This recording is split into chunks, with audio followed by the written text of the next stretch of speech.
Hi, my name is Sam Miller, and today I wanted to talk quickly about Peter McKinnon.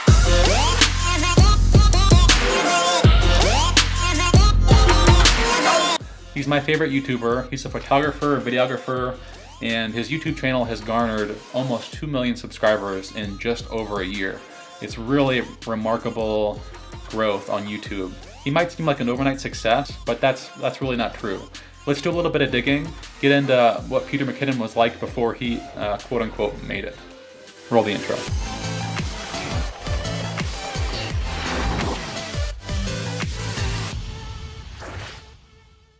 So Peter McKinnon, what was he like before he quote unquote made it? Well, let's use the Internet Archive's Wayback Machine and go back in time and see what we can figure out about Peter before he became, who we know him as today.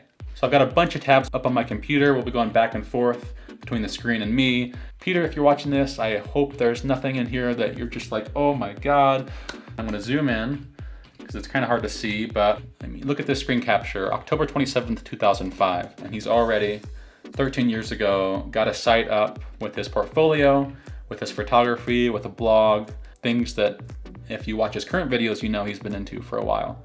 So moving forward, here in June 2008, I've got his About page open. And so about Peter McKinnon, he's been entertaining audiences around North America for more than 6 years now. Performances include blah, blah, blah. Just really interesting to see what he's been up to, even way back then in 2008. He's already got quite a list of past clients in photography work. And this is way back in 2008. So let's go a little bit further. Very interesting just to see the kind of stuff he was talking about. Here's the first instances of, seeing Kiefer Sutherland. Peter's a huge 24 fan. He's mentioned it in multiple videos. So moving from the podcast, the Wayback Machine didn't save high resolution photos, but if you take a quick look, you'll notice a lot of these photos have popped up in some of the tutorials that Peter's done and elsewhere. So I'm just scrolling through these fast. But back in 2013, 5 years ago, Peter had already put together quite a big portfolio of his work. Back in 2013, he was on Vimeo, Instagram, Twitter, Facebook, 500 pixels, Pinterest, Vine, iStock Photo.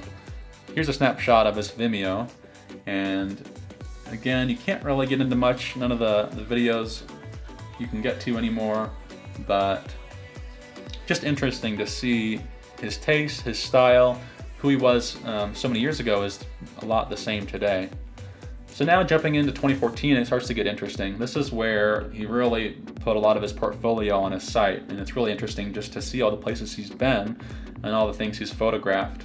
So Maui, Hawaii, New York, San Francisco, Red Rock Canyon in Nevada, the Bahamas, Ontario, Versailles, Hawaii again, Ontario, all over the place. So already back in 2014, quite the traveled photographer. He's got these shots in all these amazing locations, and even at this point, he's really honed his craft. Looking at the same version of the website back in the day, a different page is his plaid chair series. Now he's talked about this on his YouTube channel. Basically all he did is he took this plaid chair you can see in the background to different locations, to different friends, and just took photos of people as who they are. So really captured the personality of the people behind him and really brought him quite a bit of popularity. Moving forward in time to 2013, another change of his site. Again, his style is just consistent all the way through. It's slightly evolved, but it's the same person.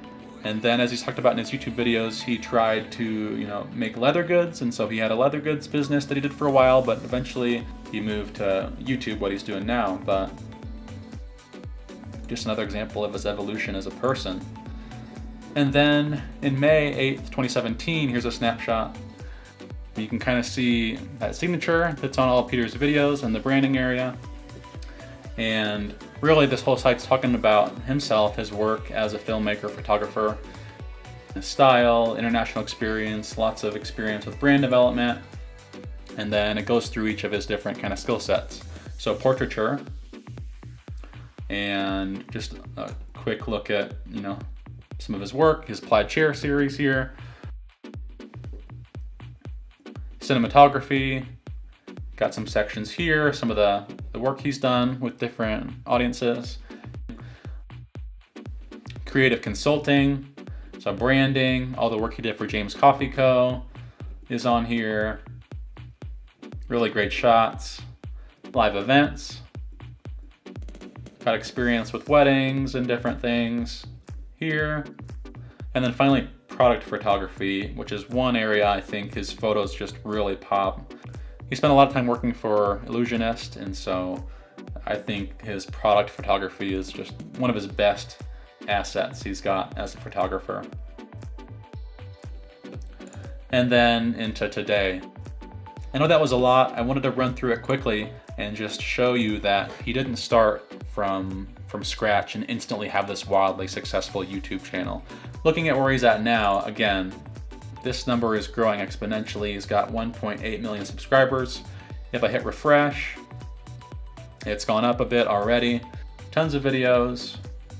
If we go over to his Twitter, again, 181,000 followers, and his Instagram, 724,000 followers.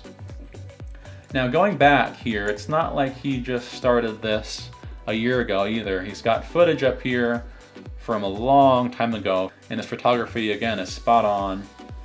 Not an overnight success by any means. He's put time in for a long time. And even from the beginning, you know, he's got a photographer's eye. He transitions from kind of one theme to the next, as he recommends in a video of his. It's all just put together very well. Pete's shut down a lot of his Vimeo and other social channels other than his main ones that he's focusing on. His site's just bare bones, pointing people to YouTube.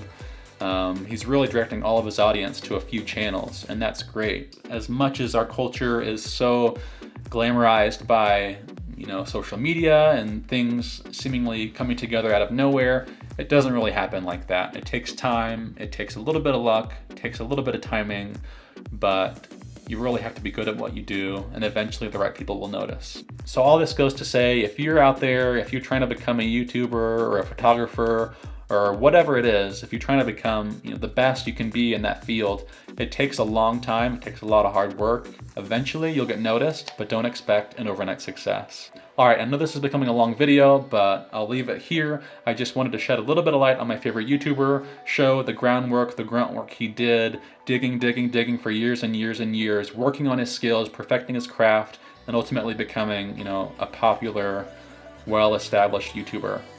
So that's all I got. I hope you've learned something. Subscribe if you aren't already, and I'll see you in the next one. Peace. I'm still in skinny jeans.